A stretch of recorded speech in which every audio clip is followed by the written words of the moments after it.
Hello students and welcome to the lecture on the fitness function and the stopping criterion. The 12th lecture in the lecture series for the course of Introduction to Soft Computing for Electronics and Telecommunication Engineering students of the 7th semester Goa College of Engineering. I am Ms. Purti Savardekar, the faculty in charge for this course. In the last class, we were introduced to genetic operators. Today, let us first understand what a fitness function is. What we've known about the fitness function is that it is something that measures the goodness of the solution, how good the solution is. In genetic algorithms, each solution is commonly represented as a string of numbers. And for each iteration of the algorithm, every iteration of the algorithm, the best solution has to be selected and a crossover needs to be performed. Therefore, for selection of appropriate solutions for crossover, each solution must indicate how good it is, how close it is to the optimal solution. The fitness function is that figure of merit that summarizes how close the solution is to the goal solution.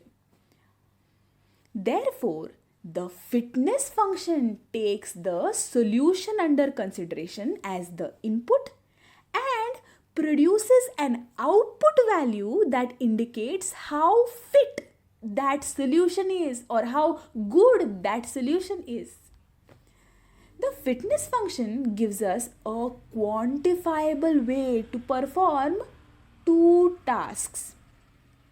Firstly, it measures how good the solution is, and secondly, it evaluates the behavior of the algorithm. Based on the value of the fitness function, every solution can then be ranked from a good solution to a bad solution. This is then helpful for the selection operator. That is the first task. The other important aspect of the fitness function is that it also allows us to analyze the performance of the algorithm, the behavior of the algorithm, how the algorithm is evolving, how it is evolving over a number of generations. At every iteration of the algorithm, the fitness function of a solution may be observed and compared with the past values of the fitness function to analyze how the algorithm is behaving over a number of generations. Whether the algorithm is performing well, which means taking the solutions towards the optimal value, or the algorithm is performing poorly, not taking it towards the optimum value, making the fitness values worse. The fitness function allows us to analyze the performance of the algorithm. For every application, although it is the computer that finally comes up with the last design, the final design, the solution, it is still a human designer that designs the fitness function. Firstly, a considerable effort is involved in designing a precise, a workable fitness function.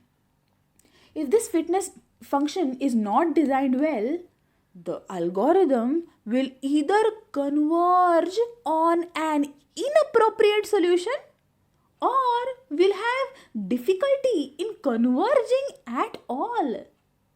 That is why designing of the fitness function is very, very important. Secondly, calculation of this fitness value is done repeatedly in a genetic algorithm. Therefore, it should be sufficiently fast to be computed. A slow computation of the fitness value can adversely affect a GA and make it very, very slow. So, the fitness function should be sufficiently fast to be computed. To understand the fitness function better, Let us consider the same example that we had considered in the previous classes. We want to find those values of variable a and b that maximize the function a multiplied by b, that may take on the values from 0 to 5, and that may have their sum greater than equal to 5. We can have a multiplied by b itself as the fitness function which is to be maximized. What you are seeing here in table number 1 is the population pool represented here by the phenotype and the genotype, the string, the chromosome.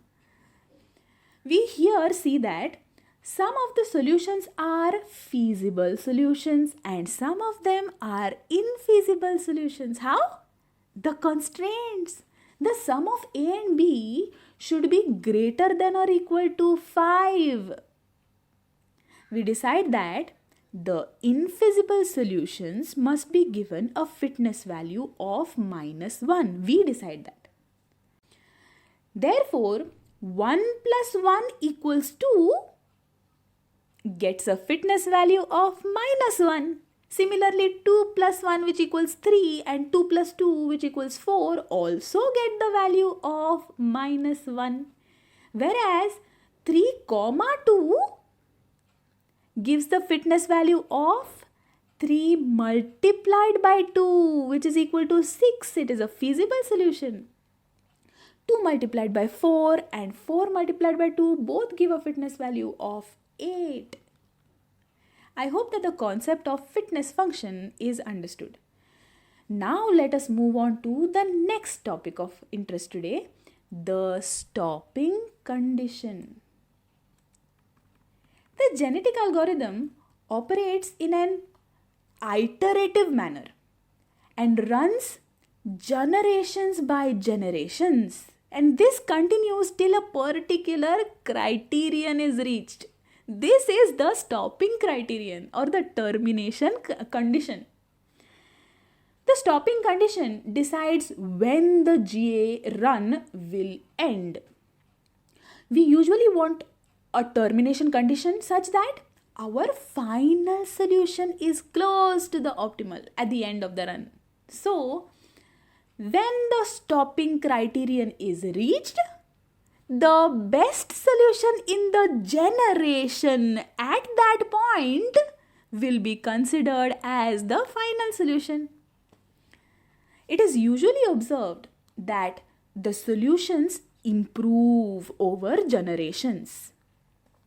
Initially, in the initial generations, this improvement is very large as the iterations proceed over generations. Then the improvement becomes smaller and smaller. And finally, as the algorithm reaches the optimal solution, there is no more improvement. Accordingly, there are a number of ways to set up a stopping criterion. If the improvements over a certain number of generations are too low, if the improvements are too low for a number of iterations and the solution seems to have converged, that's why the number of improvements, the improvements are too low, the amount of improvements is low. Then we may stop the algorithm. If we reach the maximum number of generations over which the algorithm was to run, the number of generations over which the algorithm was to run, if we reach the maximum number, we may stop the algorithm. Then, if the objective function has been optimized, that is, the objective has been achieved, then we may stop the algorithm. Like the other parameters of GA, the termination condition is also highly problem specific. The GA designer should try out various options to see what suits his particular problem the best. I hope the content that was covered in this video was clearly understood. Let us continue this discussion now in the Google Meet. See you there. Thank you.